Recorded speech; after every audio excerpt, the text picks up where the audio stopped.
We're live.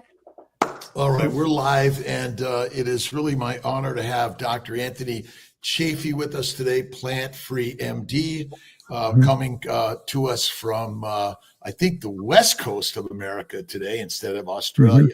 So welcome, Dr. Chaffee. We got a lot of people in the house coming today and have a lot of questions for you, but you don't need any introduction to 99.9% of the people here, but if you just share a little bit about yourself and why Plant-Free MD.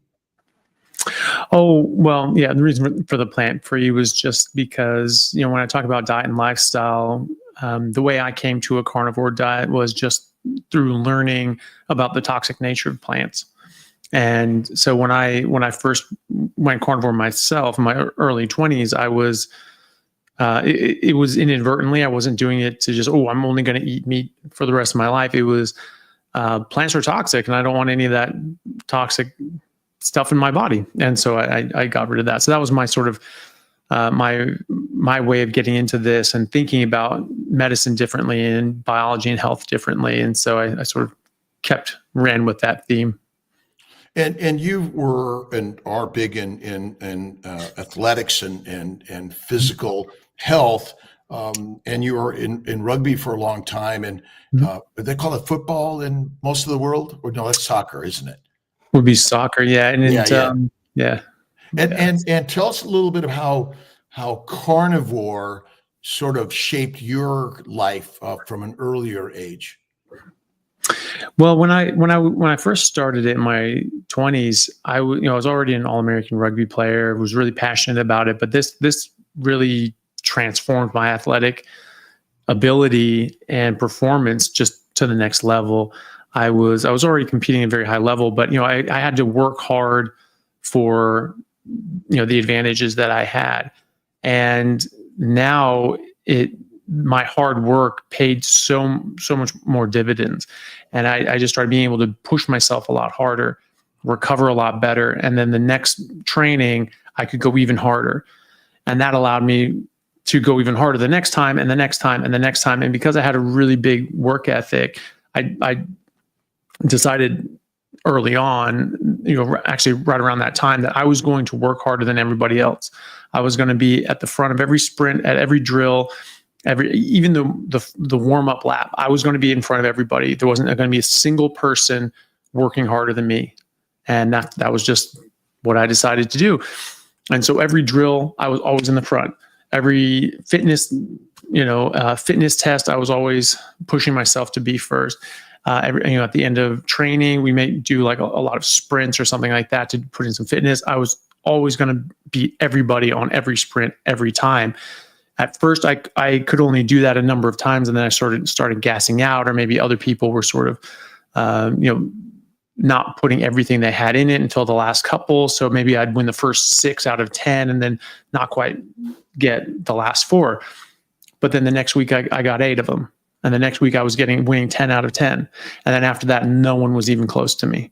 And so the gap started widening out further and further and further, and my fitness and performance started, because of that work ethic, and because I was like, I'm going to work harder than everybody else. I was working harder. Now I could work harder, and I was getting much more out of it. I was that gap spread wider and wider and wider until there was a point there was absolutely nobody was close to my fitness level, and it really expanded my game. And as an athlete, when you're in really, really like elite level shape, it becomes a lot easier. The game just opens up. When you break out and you're seeing a play form in front of you, if you're just tired and dying and you're just trying to chase the play and trying to make a play, like, you're more myopic. Whereas now I had just boundless energy. I'm sprinting out there. I could see the entire field, and I knew exactly where the ball was going to go. I could see, how the players were moving. I could see what they were doing.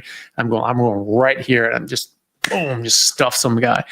And so it really allowed me to open up my game even more. And I just felt amazing with it.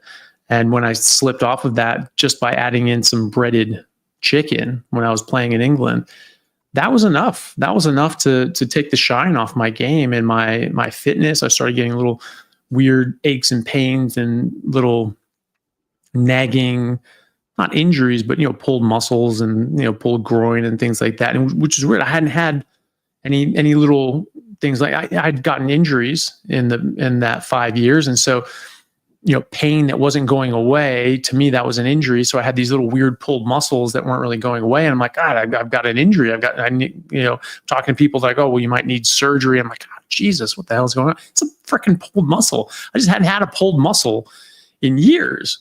And so, I thought it was something else. And, my back didn't hurt anymore. My back always hurt. I used to joke around when I was 15 that I had the back of a 60-year-old man, and be like, oh, that's my back, all that sort of thing. And it was gone. I had no back pain anymore, no aches and pains and any issues anymore. It was a massive, massive difference. I know one of your stories you tell about one of your professors that didn't eat plants. Mm-hmm. And I always love it when you tell that simple story to our listeners. Yeah, well, that was the whole reason I stopped eating plants in the first place. Was I was taking a class in cancer biology in the early 2000s, around 2000, 2001-ish, and probably 2001, and we were learning about carcinogens as a cancer biology class, and he made the point that there were naturally occurring carcinogens in the food that we eat, and even the natural foods that we eat, like fruits and vegetables and grains, etc. And he talked about this. We talked about these. He told us. We all knew about plant toxins, that plants defend themselves by being toxic, but we never put that in the context of the plants that we eat. We're just told we need to eat fruits and vegetables, so we assume that those fruits and vegetables aren't toxic, even though plants in general are toxic. And he said, no, they are toxic. And in fact, they can be carcinogenic. And that Brussels sprouts had over 136 identified carcinogens. Mushrooms had over 100. But they gave us a handout with all the different produce items, fruits, vegetables, grains, etc. And the number of carcinogens that have been identified in there. I don't know where he got that from his own research or whatever, but it was just a handout, and it was several pages of plants that we eat on a regular basis, and they all had over 60 known carcinogens, or over 80, or over 100, and so that was quite shocking to us. We were blown away. We thought he must be joking. There's somebody must be in on the joke. I was looking around for like a TA in the back of the room who was like trying to stifle a laugh or something like that. It wasn't anything like that. Everybody else was looking around wildly, like I was as well. And he, after we all sort of settled down and realized that he was serious, he just sort of gave us a funny look. And I remember thinking in my head, I was like, well, but vegetables are still good for you though, right? And he just kind of gave us a funny look, and he said, I don't eat salad. I don't eat vegetables. I don't let my kids eat vegetables. Yeah, that's plants are trying to kill you. I'm like, yep, right. Screw plants. And that was it. And I just went to the grocery store after that, and my litmus test was like, if it has a plant, I'm not getting it. But then like everything had plants in it, or was made from plants, and in part or in whole. And then I just came around some eggs. I was like, okay, eggs don't come from plants. I'll get some eggs. And meat doesn't come from plants. I'll get some meat. And that was it. And I never really looked back. And it was about 5 years after that I started slipping off, just by, the meat that I had available to me wasn't the best, and some of it was breaded, and I convinced myself, but the same argument that the vegans are trying to say now, which is, well, dose makes the poison. Yes, there are. First of all, they tried to deny that there were toxins in plants, and then they actually read a book and realized, like, oh, well, no, that one's not good. Like, you just Google that, and there's a lot of them in there.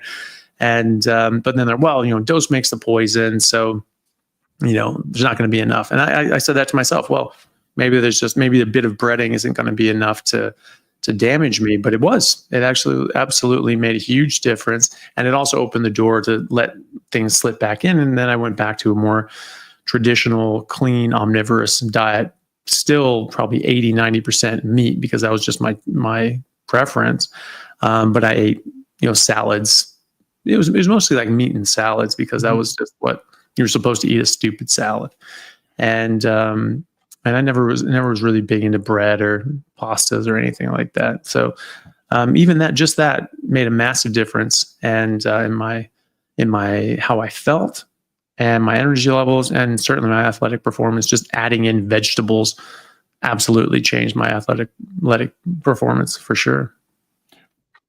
Are plants live organisms that want us to eat them? Yeah. Typically not. No, they're living organisms, and like every living organism, they have a defense against being eaten. It's kill or be killed in the world, in nature, for plants as well as animals, and even down to single-celled organisms.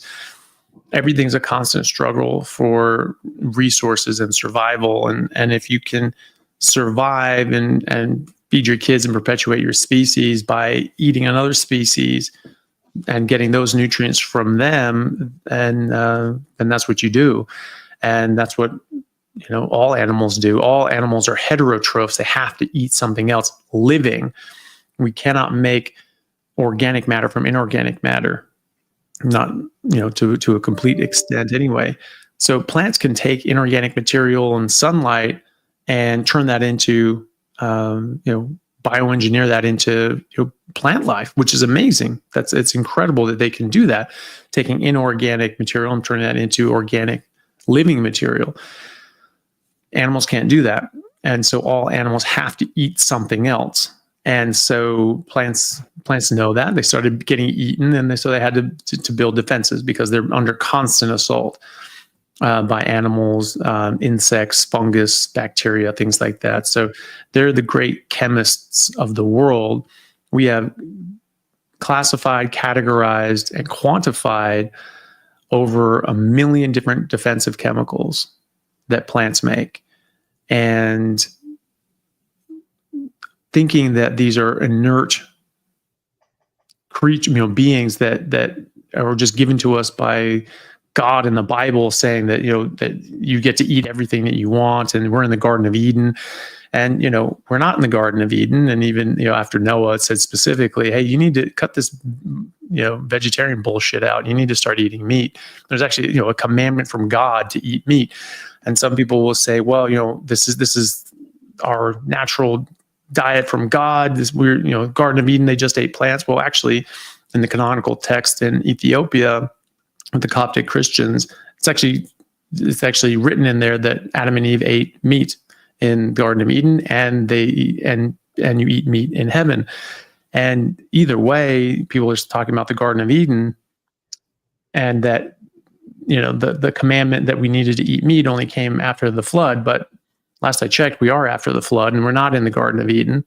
And so either way you look at it, this is something that we need to, to pay attention to. We don't respect plant life like we should. We just don't respect it. We think that it's a non-consequence. It's just a non-issue. That's not true. And you're going to get hurt by doing that. They're living organisms, and they like to stay living organisms.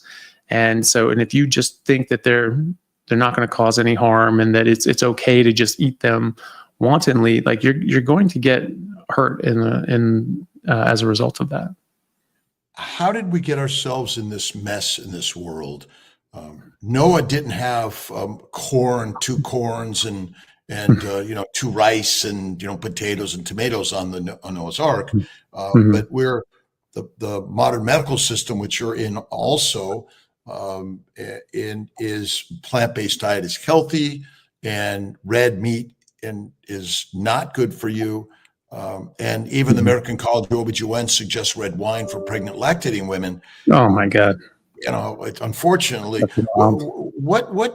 how do we get here? And what are your thoughts on how we can all contribute to get out of this mess? Yeah. Well, I think a lot of it, unfortunately, comes down to corporate capture. We have people realize that if you want to control people and societies, you need to get involved in the educational system. And so, this happens, with any ideologies. You get into the schools, and you teach whatever you want to do, and you get people thinking the way you want to think. The problem is that with medicine is that the pharmaceutical and food industries, processed food industries, which are all plant-based food industries, because there's a huge markup, you can make massive profits off this. That they have captured the medical schools and the educational system in medical school, and so we're being taught, what suits those industries the most, and that education goes forward in residency as well, because it's also owned and dictated by the food and drug companies. And then the conferences, the majority of major conferences, mainstream conferences, will be majorly funded by the food and drug companies, like Nestle and Coca-Cola and things like that, or, and these processed food companies are major sponsors of these conferences. And even like the diabetics associations and American Heart Association, all these other places, they're major funders of the food and drug companies. And so obviously there's serious conflicts of interest there. And they're pushing out information that suits their purposes. We vilified red meat and animal fat. And you can trace that back to corporate involvement, trying to paint the blame on saturated fat and cholesterol for cardiovascular disease and heart attacks, when there was absolutely no evidence that was the case. In fact, there was a lot of evidence that processed food, sugar, smoking, these sorts of things were major contributors to cardiovascular disease. And so we know, because we have the internal memos from the sugar companies detailing how they paid off people to lie and say that cholesterol was the problem, and when it was more likely to be sugar. And people like Ancel Keys, but he wasn't just the only one. There were multiple professors from Harvard and elsewhere who were paid, and we know that they were paid because we have their documents saying that they were paid and showing quid pro quo sort of conversations, messages from the sugar company saying, hey, we want you to do this and this, and we want this paper to say even more with this. And then those researchers from Harvard coming back and saying, yes, absolutely, we can say it exactly how you want.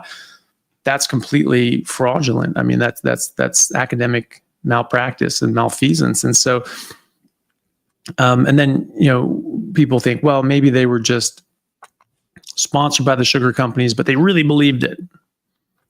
Well, that doesn't really pass the smell test, because you see those dialogues back and forth where the sugar companies say, hey, we want you to say it like this so it looks better for us, and them saying, yes, absolutely. And also with Ancel Keys, when he did a 7 nation study, it should have been a 22 nation study because he had complete data for over 22 countries. He cherry-picked data in a very fraudulent way. So there's intent there being suggested. But the thing that shows intent to mislead is the fact that even if we just look at those 7 countries that he looked at, that shows this exponential increase in cardiovascular disease with higher cholesterol levels, there's an R value. So there's relative risk association that goes up. With cholesterol, was like 0.86. And then his conclusion from that was, and what he railed on for decades after that, was like, well, look, it looks like cholesterol is a problem, so you need to stop eating fat to lower your cholesterol. And so what do you replace it with? Because you have to have those calories. So just replace it with good old sugar, because it's an empty calorie. It's not going to cause a problem. So, just fill in the gaps with that from an energy standpoint. And of course, he was being paid to say that, right? So we know that's fraudulent. But that was his conclusion from the 7 nation study. And the R value for cholesterol and heart disease was 0.86. The R value for sugar was exactly the same. It was exactly the same. And so his own data showed that sugar had the exact same parabolic risk increase for those 7 countries. And his conclusion was, drop the fat, drop the cholesterol, eat sugar, even knowing that the R value was the same, right? So that is intentional. That's malfeasance. That I don't think that we can let him get away with well, maybe he was just an ideologue and he really wanted to believe that he was right and couldn't quite see it. His own data showed that sugar had the same relative risk increase, and he said to eat sugar instead, even though it's exactly the same risk. So that shows me everything I need to know. But then you look at the Minnesota coronary experiment, which he was one of the lead investigators on. And it was a randomized controlled trial with nearly 10,000 patients who were institutionalized in detention centers and mental health facilities. And it was a double-blinded randomized controlled trial. It really doesn't get better than that, especially with nutrition. And they just swapped out animal fats and saturated fats for seed oils and margarine, right? So they swapped out saturated fats, animal fats, for plant oils, so-called heart-healthy polyunsaturated fats. And what happened? More people died of heart attacks and strokes with lower cholesterol. It did lower cholesterol, putting in the plant fats. Plant sterols are going to impede your production of cholesterol. That's true. So LDL came down, and more people had heart attacks and strokes as a result. And so they buried it. They only published the abstract 17 years later or so. And Ansel Keys took his name off of it. He's like, ooh, don't include me in that shit. And then they uncovered this 40 years after it was done and published by a researcher at the NIH, Dr. Ramsden, who uncovered this, found that abstract and went like, hold on, there's got to be more to this story, and was able to talk to the son of one of the researchers, lead investigators, and found in his basement, they found in their father's basement all these old documents and floppy disks and actually punch cards. That was that long ago. They were using punch cards. And so they got all this data. They since published it in major journals. And Gary Taubes interviewed one of the original lead researchers while he was still alive and asked him and said, hey, so what happened? Was this just not a good study? Did it have flaws? Was there problems? Like, why didn't this get published? And, in a moment of honesty, that, you can be afforded to you after you've, retired and you don't have to worry about anything, and you're just sort of towards the end of your life and you just don't care. He just said, no, there's nothing wrong with the study. It was a really good study. It was really well done. It was really well designed, but we just were pretty disappointed with the results, so we just didn't publish it, right? So that could have completely changed the course of history, and as a result, you have this idea being originally pushed by the food companies and the sugar companies, and now it's being backed by the drug companies, because now there's this multi-billion-dollar industry lowering cholesterol. And cholesterol is not the problem, then you don't need something to lower cholesterol. Yes. If you throw away the fat off the animal, no one's losing anything in essence, because the sugar people, the plant people make their money, the meat people make their money.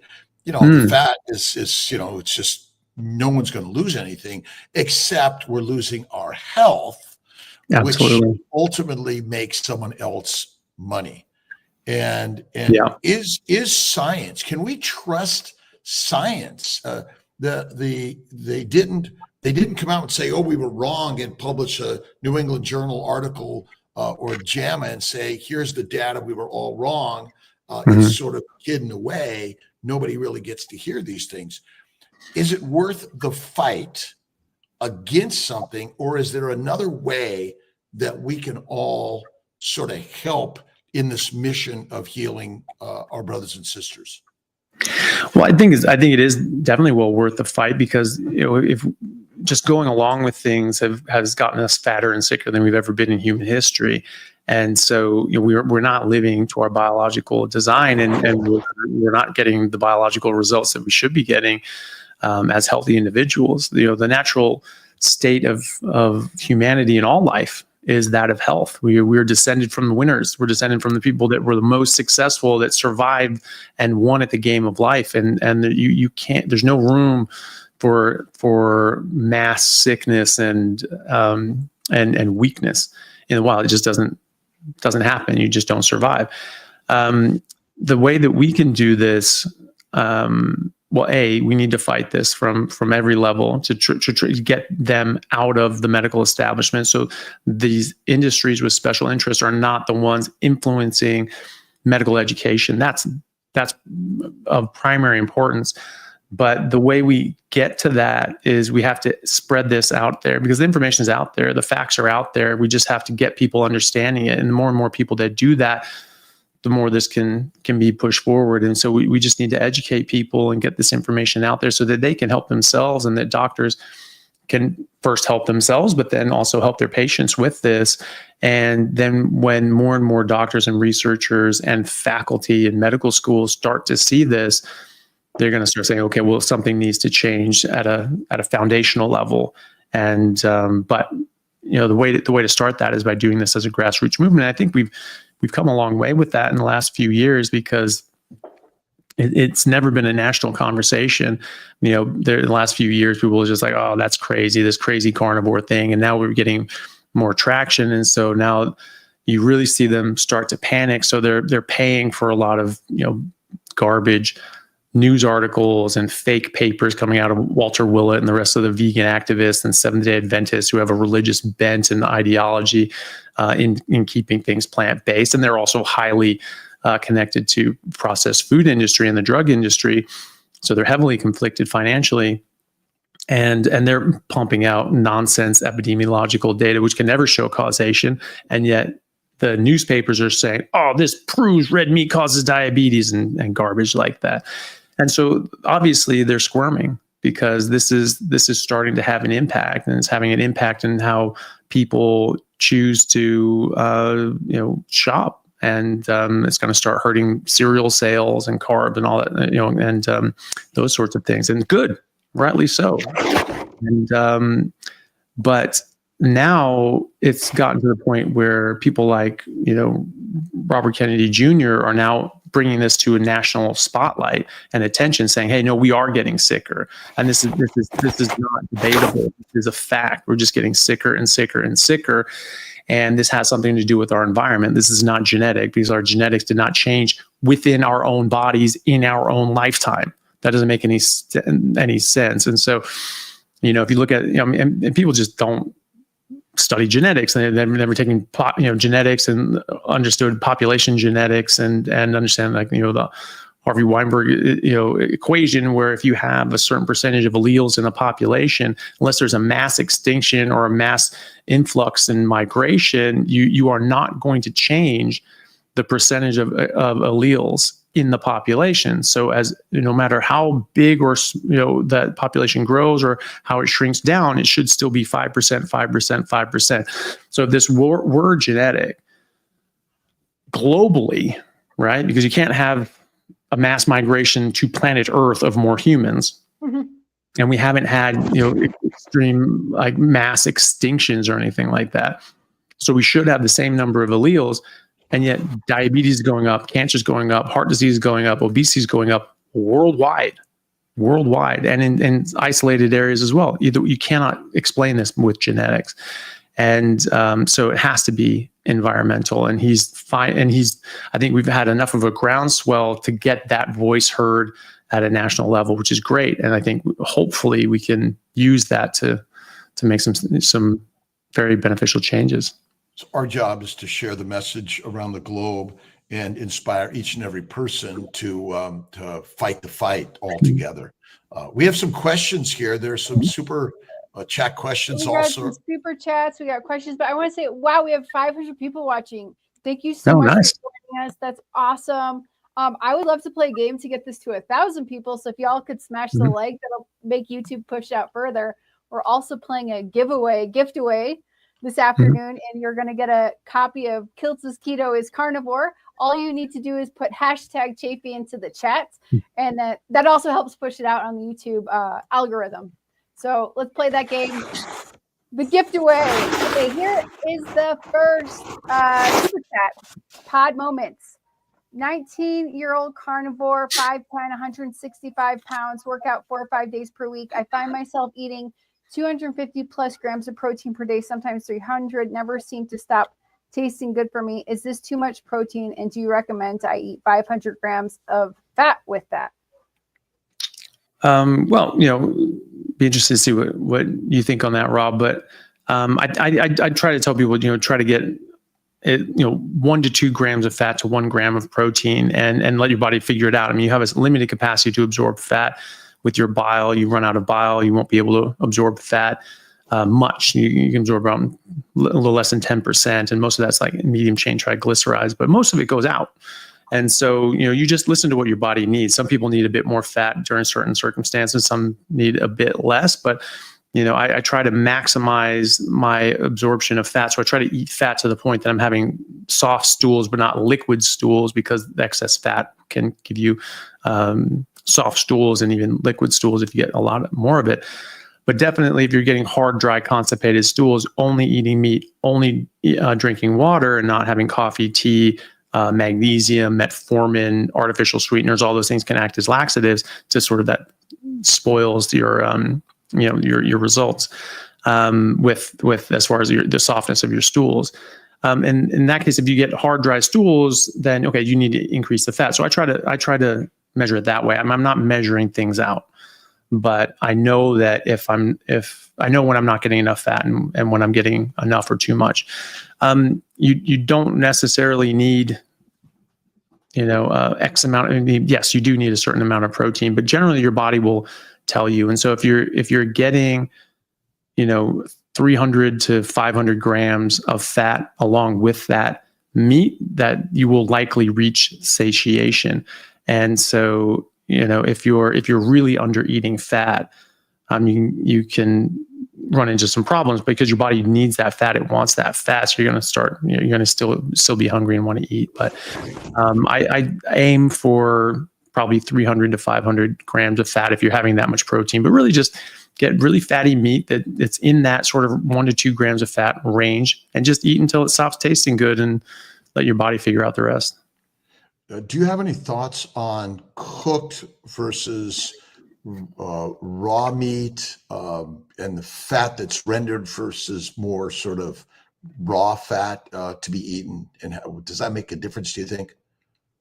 I'm sure it makes more of a difference than we know, but certainly from a digestive point of view, it can, the rendered fat can just go through your body quicker. And so, when people have, whole adipose tissue, fat tissue, and they're eating that, it's like a slow release capsule where the body has to break it down and and lipids and things like that are just slowly expressing out as it's working down from the outside in.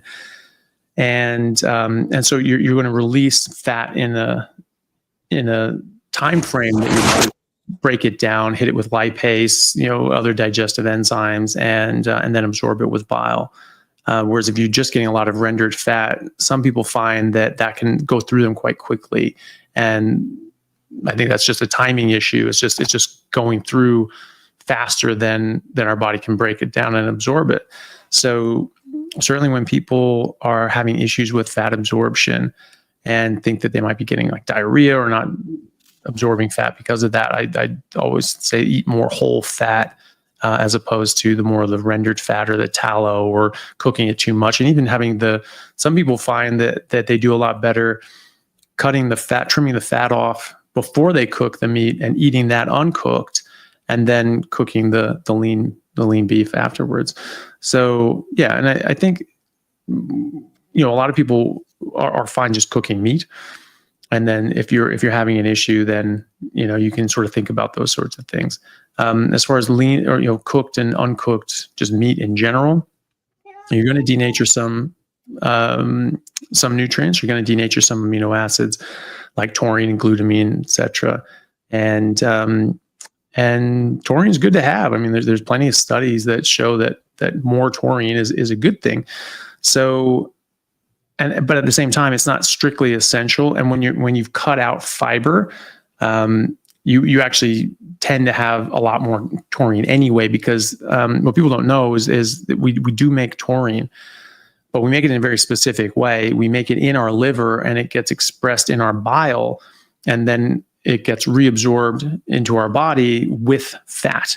And so if you're not eating enough fat and you're not eating that all, it's just staying in your gallbladder and it's just sitting there and you're not going to absorb it.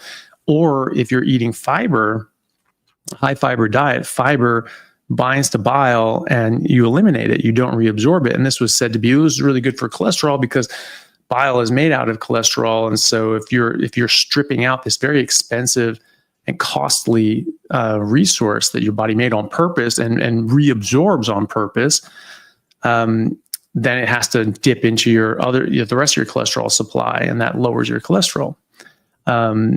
It also lowers your taurine because now you're not absorbing taurine. It's getting eliminated out with the bile as well. But I think that people just do what they feel best with. If I feel best and I enjoy just the taste of seared on the outside, raw on the inside steaks. And that's what I do personally. Who else do we have? We got Cajun Bear, but I don't know if Cajun Bear had a question. Or I think just donating to the cause. Thank you. Thank you. And this might have been answered, but I'm going to read the super chat. This might have just been answered from Jacob from Denmark. Have Crohn's disease, entire colon removed, and parts of small intestine. Been strict carnivore for 2 months, feeling great. Have loose stools, reduced fat intake, tried smaller, frequent meals. Any advice? Well, with getting parts of your small intestine removed and your colon removed, you're almost certainly going to have loose stools anyway. The colon is what's going to dehydrate and desiccate your stool, and you don't have that ability anymore. Also, when you have parts of your small intestine taken out, you can get malabsorption issues as well, and so you can get short gut syndrome and have loose stools and things like that as well. So I don't know if I don't think that in this case you should strictly look at your the stool consistency, because you're probably not going to have you're not going to be able to look at this the same way, because you're not going to be able to dehydrate these your stools. So you really shouldn't have solid stools in your small intestine. That should really only exist in your large intestine, which you don't have anymore. And so I would just aim for 1.5 grams of fat to 1 gram of protein, and just let your stools be what they are. But what do you think about that, Rob? No, I agree 100%. And if you look at Lee Copus, Kent Carnivore in the UK, he suffered for his Crohn's and had his colon removed, and talks a lot about this. And he said with his bag, a colostomy, he says there are plants in there all the time, and which he doesn't eat anymore, but there's never meat in there. So I thought that was a really good one. And Crohn's, colitis, IBS, all the diseases are plant-based, wouldn't you say? Yeah, I think so. And certainly, exposing ourselves to things that our body isn't able to contend with. And when you get rid of plants and fiber and things like that, people with Crohn's disease and ulcer of colitis, they invariably get better. I've seen a couple isolated incidents where they improve 80 to 90%, but there's still something lingering there. The vast majority of people get full entire resolution, especially if they're on just a ruminant diet, so red meat and water. And after 3-4 months, they're typically having negative biopsies on colonoscopy. And I've seen a couple of people, literally 2 people, that have had 80, 90% improvement with their UC, but there's still something there. And those might be the people that they need to go to grass-fed and finished, regeneratively raised beef and lamb, and see how that goes as well. And what the cat is it? What the cows eat really matters. It does. Everything. It's all about the food chain. We're at the top of the food chain, so all those links in the food chain below us, that's all bringing up nutrients, from the bottom up, and they're upcycling them and making them more nutritious and more available. And by the time they get to us, it should be extremely nutritious. But if you interrupt that food chain and you start giving, and those animals start eating things that they're not designed to eat, they're not going to give them the nutrients that they need to be as healthy as they can be. So they're not going to have those nutrients available for us in their body. And so when cows are fed, just what they're designed to eat, then they're going to be very nutritious. They're going to, I've seen people publish their, like regenerative farms, they'll publish their nutritional statistics as compared to like USDA averages for beef and lamb and things like that. And I've seen them consistently be about 4 to 5 times higher in micronutrients, so vitamins and minerals, in the grass-fed and finished pasture-raised beef than the USDA standard sort of beef. And so, okay, so what does that mean long term? Does that mean that that's going to improve someone's health long term? Well, we don't really have any studies that say one way or the other. And there's some studies that say, well, if you eat more grass-fed versus grain-finished, they don't necessarily have much of an improvement for the specific health outcomes and endpoints that study looked at. And this is also not carnivores doing this. This is like a mixed diet. And so you're eating, grass-finished beef and grain-finished beef in the context of a mixed diet, and it doesn't seem to have too much of a difference. Like, okay, well, maybe there's more going on there, and just having some beef in general is going to make a big difference in your health. But when you get down to like the fine tuning a carnivore diet, will that have more of an impact? It might, and I see this in patients when I do their blood work, because I have hundreds of patients on a carnivore diet, and I'll see them, the ones that are on grain finished meat and eating sort of all sorts of different types of animals. The ruminant animals are better because they can extract more nutrients because of the fermentation process, and the ruminant's a lot better, and it detoxifies things much better. But you're still going to get more nutrients in grass if it's their natural food. And so I see this in patients, and like they'll have excellent labs. And amazing B12, amazing folate, amazing levels of zinc, magnesium, potassium, or everything. Potassium pretty much takes care of itself, but all these different nutrients, right?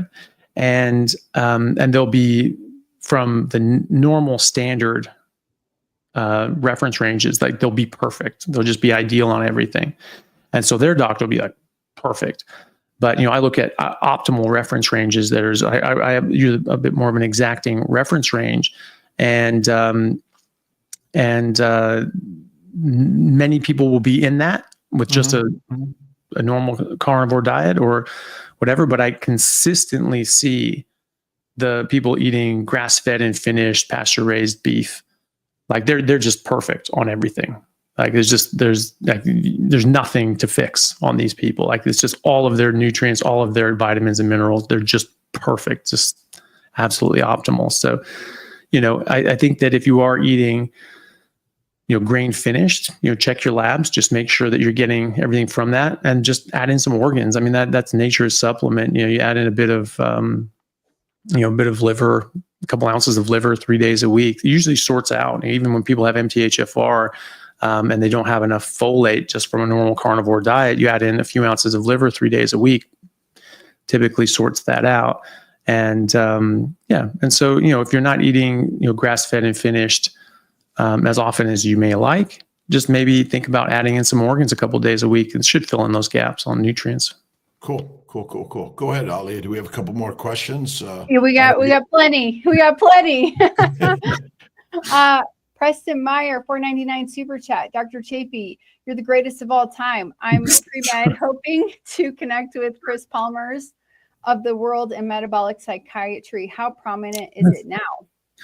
Oh, I think it's becoming much more prominent, and it's probably going to blow up fairly soon. So you're getting in at a good time, because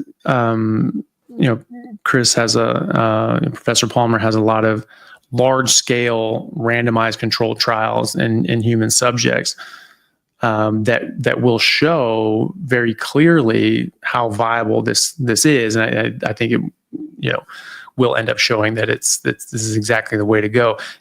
Showing that you can reverse schizophrenia, with a ketogenic or carnivore approach. I mean, that's wild to think about. You just change someone's diet and they stop hallucinating. They stop seeing and hearing things that aren't there, and they can be in better touch with reality. That's amazing. major depression, OCD, bipolar disorder, even autism. I mean, they're doing major studies at Harvard. And because he was involved with the Bouzouki family, which are the family that own Roblox, which is very, very successful game. So they're billionaires, which is, great for these purposes, because their son, Matt Bouzouki, who I had on my podcast, very nice guy, had a really, really, really hard time with bipolar disorder, to the point that he was, out on the street. His parents are billionaires, and he's out on the streets, disappearing for months at a time. Couldn't live a normal life, and had all the best, treatments and access to doctors and things like that. And everybody just said, he's got treatment-resistant bipolar disorder. This is just who he is. You just have to accept him for who he is, and this is going to be his life now. And so they didn't accept that, and they found Professor Palmer and say, hey, what about you? Can you have a different take on this? And he said, right, get him on a ketogenic diet. Let's sort this out and start doing circadian rhythm stuff and all this. And within a couple of months, he was back to normal, and now he's living a very normal life. And from a health perspective, obviously, people would say that being ketogenic and doing all these sorts of things is not normal, but it is healthy. And so he's a lot healthier now. So, really helped him out. And that made his parents very interested in this angle of research. So they've started putting money towards that and made a foundation researching these sorts of things, and funded a wing at Harvard on for this sort of research at the psychiatry department. So it's now very well funded, and it's about to come out with some major large-scale randomized controlled trials in the next few years. And so that will force this to come to national attention and prominence. And because the standard treatment is only about 10% get a really favorable result, and 40% get mixed results. 50 to 60% of people get no benefit whatsoever. They just get all the problems and side effects from the drugs. Right. And so that's not great. And so this is a much better success profile. And it's non-toxic. It's not harming people. It's improving their metabolic health, not destroying it like those meds are. So I think that now is definitely the time to get on board with that. Yeah, Chris Palmer and Georgia Eade, both highly prominent in sharing this information, which is a game changer for some. Absolutely. So. Yeah. Here is the next one. I'm a butterfly, $4.99 super chat. Psoriasis, 35 years. Vegetarian past 4 years, didn't help. Started the carn a month ago, meat, butter, eggs. Now just meat, fat, water. Should I add eggs back? Not yet. I think you just try to get your psoriasis under control and just eat beef, lamb, and water, the ruminant meats, because those, they filter out everything. Dairy can be pro-inflammatory and seems to be a problem with people with autoimmunity. So, and eggs as well. And typically like the egg whites, seem to have people have more of a problem with the egg whites. And so I would just do this, just very strict, high fat beef, lamb, and water, and let that completely get out of your system until you're happy with it. And then you can add eggs back in and see what that does. If it starts to bring back your psoriasis, then eggs are not a part of your life anymore. And if they're fine, then they're fine. But get to a baseline first where this is gone, and then you can add one thing back at a time and see how that affects you. Free range, pasture raised, all those things on the chickens, because the eggs take in whatever that chicken is fed. So that's a big problem. Also. Yeah, definitely. Here's the next one. Matt, what's CA Canadian? $13.99 Canadian. Vitamin A in liver, eggs, dairy is necessary during pregnancy or only muscle meat? Also, what are your opinions on anti-carnivore view that fat holds all toxins, so avoid it? Well, if you're eating healthy animals that aren't storing toxins, then that's not an issue. But vitamin A is obviously very, very good for you. Most people will be low on it. You can get too high. So if you're just eating pounds of liver every day, that can be a problem. I think that liver, if you go back to nutritional books and things like that, historically, they commonly talk about liver being really, really good in pregnancy and breastfeeding. There's specifically Adele Davis, who was a very prominent nutritionist a century ago. Very interesting lady. We had all her books growing up. I mean, they aged very well, actually. She was a very, very astute lady. She figured out a lot of things well ahead of her time.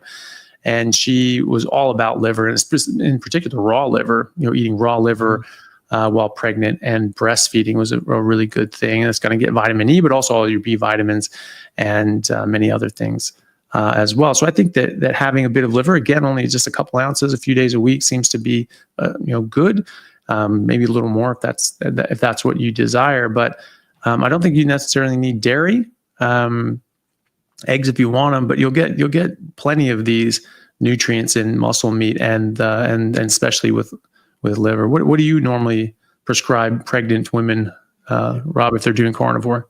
Well, fatty meat and either liver or organ meat supplements, liver supplements. I think that's really all you need. It's either pre-pregnancy, pregnancy, breastfeeding. And when was the last time you heard someone die of a toxic reaction to ribeye steak? No, never. never. And fat, see, I think fat doesn't hold the toxins because what toxins? What toxins? Really, the toxins are killing us that are all plant-based. And when we killed the animal and hunted it, whenever, did we all just eat one liver ourselves in one big gulp, or did we share it around and had small bits because right? Yeah, definitely. Cool. Yeah. All right, let's do the next one. So we have a couple more super chats and then about 40 questions. So maybe we do let's just go a few more. We'll do the best we can, and we appreciate Dr. Chaffee being here, taking his time on his trip to the US of A. Yeah, thank you so much. Yeah, you're welcome. We got another one from Matt, Canadian, $27.99. Is vitamin A in liver, eggs, dairy, Oh, is this the same one? Yeah, same. It's the same. Oh, wow. Yeah. Well, thank you so much for the double super chats. Yeah, cool. Christopher Thompson, $20. I'm guiding a friend who hasn't started carnivore and needs guidance for pancreatitis without a gallbladder. I gave him all the general info regarding multiple meals, easy on the fat, etc., but specificity. Sorry. Specifically. Yes. Okay. There you go. Yeah. There you go. Well, I mean, when you have acute pancreatitis, I mean, the thing to do is you actually fast people and you just have them drinking water and you just let the pancreas rest. And so that needs to calm down itself. If it's a chronic pancreatitis, okay, sure, then let it rest. But it's actually a lot easier for your body to process meat than it is anything else. So it's actually easier on your body and your pancreas to just eat meat. And as far as not having a gallbladder, it depends on how long ago they got their gallbladder taken out. But a lot of people who have their gallbladder taken out form a pseudo gallbladder, which is just an outpouching of the common bile duct, and actually acts very much like a gallbladder. So in those cases, you can still eat a big, large, fatty meal and absorb all of it. If you don't have a pseudo gallbladder, like if you just had your surgery or you just never formed one, then you're still going to make bile, but it's coming from your liver. So it's going to just drip out slowly, and it's not going to be able to collect and concentrate in your gallbladder or pseudo gallbladder and then express during those meals that have all of that. So what you're going to need to do is just split up your fatty meals throughout the day so that you have this bile sort of pooling in your small intestine, and you can absorb fat that way, and then just eat a little bit at a time. And that's probably a good idea for easing into a pancreatitis situation. Certainly fix your acute pancreatitis first, and then slowly reintroduce things. And so having that model of eating a small amount because you may not be able to absorb as much fat in one go, probably a good idea for easing into this with a chronic pancreatitis sort of scenario as well. And pancreatitis is really a plant-based disease, similar to liver damage, because the sugars and other antigens which may be damaging the pancreas or the liver or other organ systems. And so you got to heal it. Yeah. Well, and of course, getting gallstones and things like that, you could have had a blocked duct and things like that. And so, if there's an acute issue, those acute issues need to be resolved first, and then you ease into this. And like you were saying, eating meat is not going to exacerbate pancreatitis. It's going to heal it. Your body's going to be able to recover from this damage that's been done, whatever the mechanism, and allow your body to get back to normal usage. Cool. Great. I'm just going to do a shout out for, remember to toss hashtag Chaffee into the chat to get into the giveaway today of a Dr. Kiltz's book. So toss that in there. We'll do the next super chat. Steve Large, $5. Have you seen the JAMA article about the guy on the carnivore diet mentioned health issues, but I don't think his diet reflects true carnivore? I think that was the guy that had the cholesterol spots or whatever. Yeah, I don't think it reflects a true story either. I think it's complete garbage. It wasn't even a JAMA article. It wasn't even a case report. It was an interesting pictures submission, and you have 150 words. There's only 150 words. We don't know really anything about this guy. We don't know his history. We don't know his family history. We don't know anything. All we know is what they tell us, and what they tell us really doesn't make sense, because it's they said that he was eating 6 to 9 pounds of meat and cheese a day for 8 months and losing weight the whole time. And then all of a sudden he had these fatty depositions. I think they were trying to make it out to be xanthelasmas on his hands and feet. And all the vegan idiots who have all said that, all those carnivore stories, those are just anecdotal. That's just anecdotal. That's just anecdotal. And it's like, well, there's millions of them. It's just millions of anecdotes. That's all there is. They're taking this and go, oh, see, we told you. This is every example of anybody on carnivore. This is what's going to happen. It's just like, if that's the best you got, then you don't have much. So orange cheese. Yeah, or just 6 pounds of cheese. Maybe that's maybe you don't do that. No one does, so, right? Yeah, no, it doesn't. It doesn't reflect a typical carnivore diet. It doesn't reflect a typical true story that I would believe for half a second. I just think it's complete and utter garbage. I don't think this guy was eating 9 pounds of anything, and we don't know. We don't know what else was going on. If this guy is eating 9 pounds of meat and cheese, don't do that. Like that's going to be your first mistake. You can overeat anything, including meat, to a point where, like, okay, you got to stop, right? You got to give it time to digest. Yeah. Well, and normally, if everything's working properly, your body should self-limit the amount, because it will stop tasting good. It will stop being enjoyable. But I know people who have eaten past that and have eaten for weeks and months because they think they're supposed to, because this is just how much they eat, by God. And so they're, oh my God, it's just taking me hours to finish every meal. It's like, no, you were finished hours ago because your body was telling you to stop eating. And, but yeah, you can overeat on a carnivore diet. It's just your body tries to make that really hard on you, and your natural instinct is to stop. And if you go against your natural instinct, well, then you can do some harm. Cheese can be compulsive. So if this guy is just eating just blocks and blocks of cheese, and that's telling him to eat more cheese, then that could be a bit of a problem. Or if he was on medications, if this guy had like Cushing's disease or something like that, his cortisol's through the roof, that massively increases your hunger. Or if he was on hydrocortisone or prednisone, that can cause a different. We don't know. There's 150 words, picture submission. This is. It's not even an anecdote. It's a fraction of an anecdote. We don't have the whole story. Our interviews with people that have reversed multiple sclerosis and diabetes and all these other sorts of horrible ailments, and we talk to them for an hour or two and flesh out the entire story. That's a case report. That's an anecdote. This is just schlock. I mean, this is people, yeah. Well, it's just the latest thing in the trend, the latest example in the trend of trying to discredit the carnivore diet because it's hurting people where it counts as in their pocketbook. Right. And the media, I mean, they're 100% right all the time, correct? Like everything being used. Well, they're bought and paid for by we have corporate capture of the medical institutions, but we also have corporate capture of the media institutions and, unfortunately, the medical journals and scientific journals. That's something that I learned from. I mean, and it makes sense, but it's something that, it's not just they're submitting papers that are bullshit.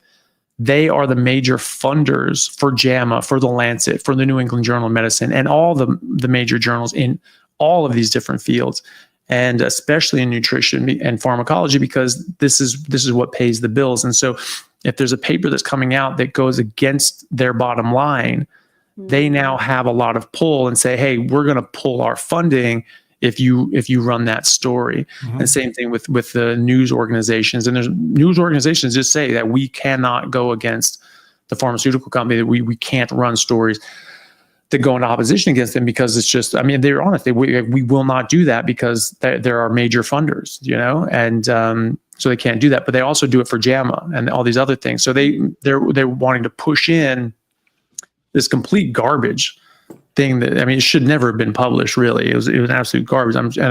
I'm suspicious that there's some sort of undue financial influence from the food and drug companies that wanted to push that.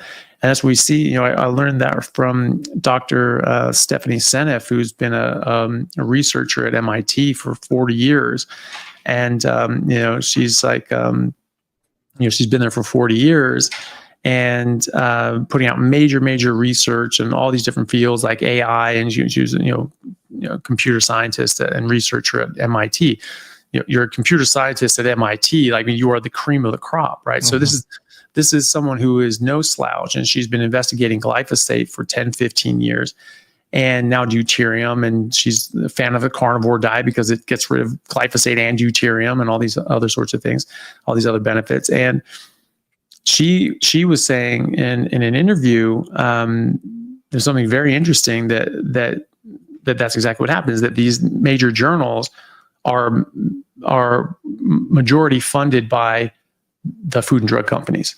And so they have a say on what gets published. And she was actually finding that her publications on glyphosate were hitting walls because of that. And they actually had one that was submitted for a peer review and was accepted and was about to get published.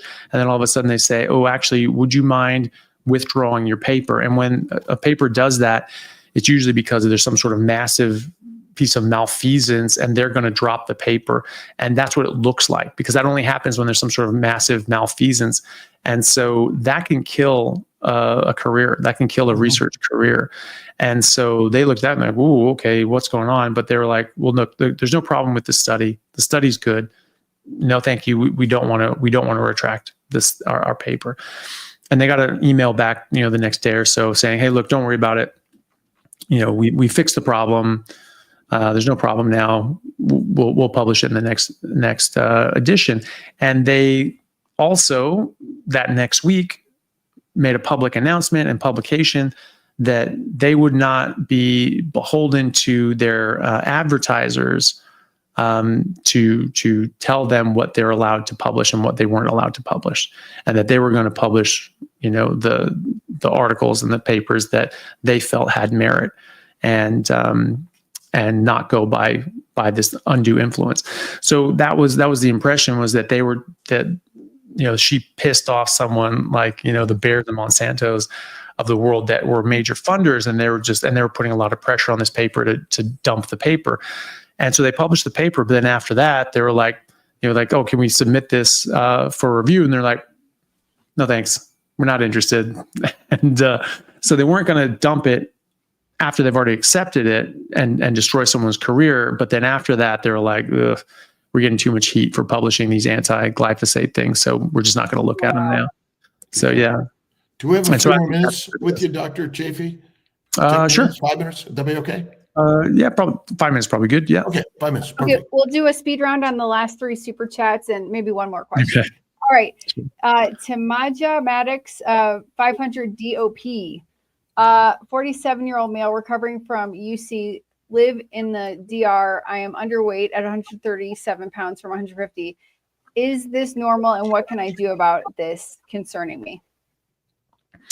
Well, look, it doesn't say in there, but I'm assuming you're doing a carnivore diet or at least considering it. So I would do that, and I would be strict, like we said before, with just red meat and water, and eat a lot. You need to keep eating fatty meat until it stops tasting good. People often undereat on a carnivore diet because it's so satiating. They feel that well, I could stop, so I should stop, and that's not how you do it anymore. You want to eat as much as your body's telling you to.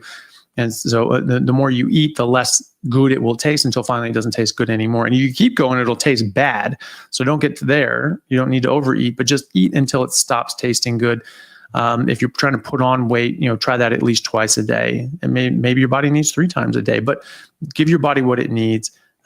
Stimulate your muscles, exercise, get out and walk if that's all you can do. Do some weights and things like that. Stimulate your body, stimulate your muscles so that they grow, and then give your body the nutrition that it needs to do that. More fat. Next question. And more fat. There you go. Next question. CA Verka, $20. Seems my lymphatic system is wacky. I itch so much on my neck, collarbone, armpit, stomach, back of knees. I scratch so much I'm bruised all over. I'm keto, moving to carnivore for past 8 months. Well, I'm really sorry to hear that. I would definitely see what carnivore can do for you. I mean, it's not going to cure everything in everybody, but it does a lot for a lot of people. So, we're still learning a lot of the things that it can help with. It does matter what's wrong with your lymphatic system, and if that's something that can be ameliorated by fixing your diet, it probably can. I mean, there's a lot of people that have fixed different sort of lymphodemas and different sorts of issues to do with their lymphatic system by going ketogenic carnivore. But definitely go full hog and just get straight into it, and then give your body a few months and start seeing what that's doing for you. And also look at all the other bright sides and benefits that it gives you, because I guarantee you there will be dozens of other benefits, and that can keep you motivated in the long term, even if your main goal of lymphatic issue isn't addressed straight away. Maybe it is a year or 2 from now, and focusing on the other good things can keep you motivated during that time. Great. Last call for hashtag Chaffee in the chat, please. Okay, here we go. Quincy Jones, $20. 25-year-old, low body fat, keto carnivore, 8 months, lost 40 pounds, blood normal minus lipids. Okay, I'm going to get through this. 270 LDL, low trig, 60 HDL, LDLP high, size, peaks, patterns, all bad, CRP low, LP, PLA. I have no idea what half this stuff means. That's all right. Do I worry about CBD? Any other tests I got? Well, look, just remember that we talked about cholesterol and how that was never the problem in the first place. I mean, you can glean some information, like if you have high triglycerides and low HDL, which you don't have, that can be a sign of metabolic syndrome and metabolic distress, which is a risk factor for cardiovascular disease. But it's not because of the cholesterol doing anything, in my opinion. It's the other things happening that's also affecting your cholesterol. But you have low triglycerides and high HDL. I think that's the new way of looking at things, and I think that's a better way of looking at things. And regardless of any of your numbers or scores, cholesterol is not a disease. Atherosclerosis is a disease. So your cholesterol doesn't tell you about atherosclerosis, because the vast majority of people having heart attacks and strokes have low or ideal cholesterol levels and LDL levels. So that's not going to tell you much. If you're worried about that, you're 25 years old, unless you had, you're a heavy smoker, drinker, have some sort of familial condition, or have been really damaging yourself with processed food, garbage diet up until now, very unlikely that there's any sort of issue there. But you can check. You just get a carotid Doppler. So you get an ultrasound of your neck. It's non-invasive. There's no radiation. And you'll see if there's any blockages in your carotids. And if there's none, it typically mirrors other parts in your body. If you have atherosclerosis in your neck, you probably are going to have it in your coronaries and in your brain. And if you don't, then you probably don't. And so that's what I would do. You just sort of check that for your own peace of mind and find that that's low or nothing, and whatever it is, that's your baseline. then 2 years from now, you get it checked again, and then you'll see that influence of whatever you've been doing. But if you're staying with a carnivore diet and you can just keep checking, going like, yep, nothing, who cares what your cholesterol is? Are really all diseases plant poisoning?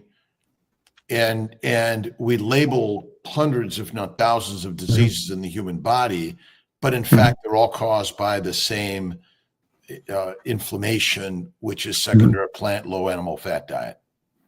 Yeah, well, and I think that key thing is the low animal, low meat diet as well, because I mean, if you're eating more of a plant-based diet, regardless of whether it's a clean, unprocessed plant food diet or not, there's no B12 in plants. It just isn't. And so, if you don't have enough B12, you won't be able to metabolize homocysteine properly. If you have high homocysteine can directly damage your arteries.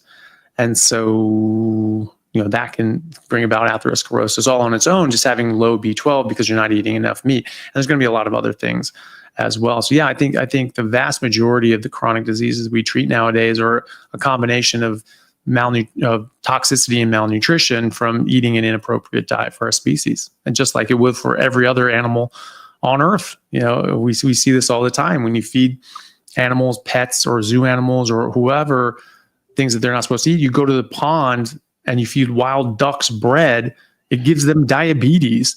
This is a well-documented fact. And that's why there's signs at the park that say, don't feed the ducks bread. It's bad for them and they get sick. They're not supposed to eat that. Neither are you. Dr. Chaffee, where can people find more about you? And are you going to be doing any meetups or anything in the U.S. where people can see you before you go back to Australia?